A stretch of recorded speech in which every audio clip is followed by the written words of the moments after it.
مردم مکتب نگرفته که تو شله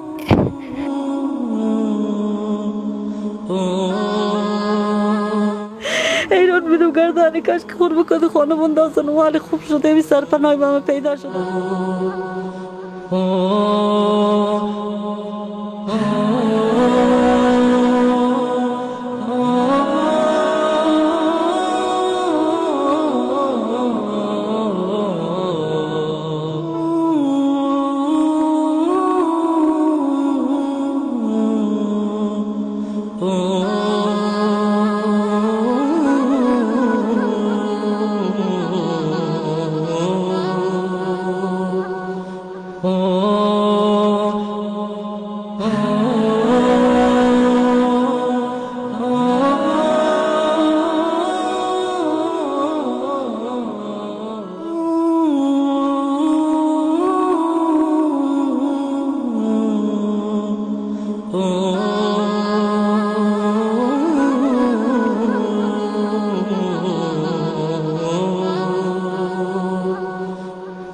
امروز الحمدلله با کمک اهل خیر توانستیم که گوشه از مشکلات محمد رضا جان عزیز حل بکنیم و یک خیمه برای محمد رضا جان هدیه آوردیم همراه با مواد اولیه خوراکه مثل برنج و روغن و نخود و شکر و کشمیش هم بیاوردیم. کشمیش هم دوست داریم محمد رضا جان؟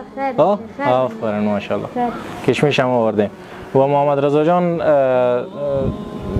معلوله، فلجه و نمیتونه که خودی و تنهایی خود راه بره، لذا محمد رضا جان عزیز گذاشتیم به ویلچر و میاریم داخل خیمه که انشاءالله دیگر از ترس زلزله در امان باشن.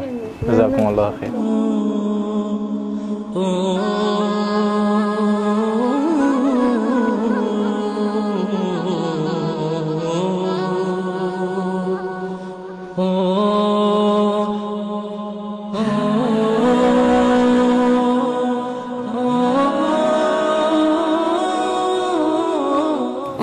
آرزو داشتم که من تیار بده مثل دیگرها کار کرد، یک لقمه حلال بخوانه بیاورده، یک مکتب بده. اولین آرزو بود که به مکتب بده. ما ببینی مکتب مردم مکتب نگرفته که تو شله.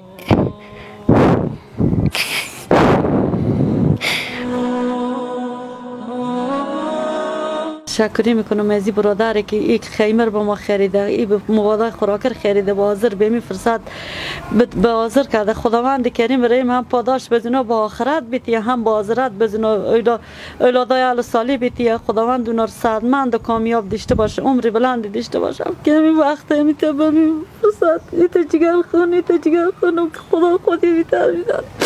اینا تا خلاص به حق هر برادری که اینا لکه کردم ری کردم به دست شما بریم، برادرای دادم که شما به ما میرسونیم که خداوند شما موفق و سر بلند و کامیاب داشته باشه به زندگی. یک تشکری خاص میکنم که هر برادر اینا کمک کرده خیر ببینه، با آخرت هم خیر ببینه، با آخرت هم خیر ببینه. برادر مادر که شما می زحمت کشیدیم بیام بدیم برادر مینه خیمه ها مینه خاکا پیدا کردیم.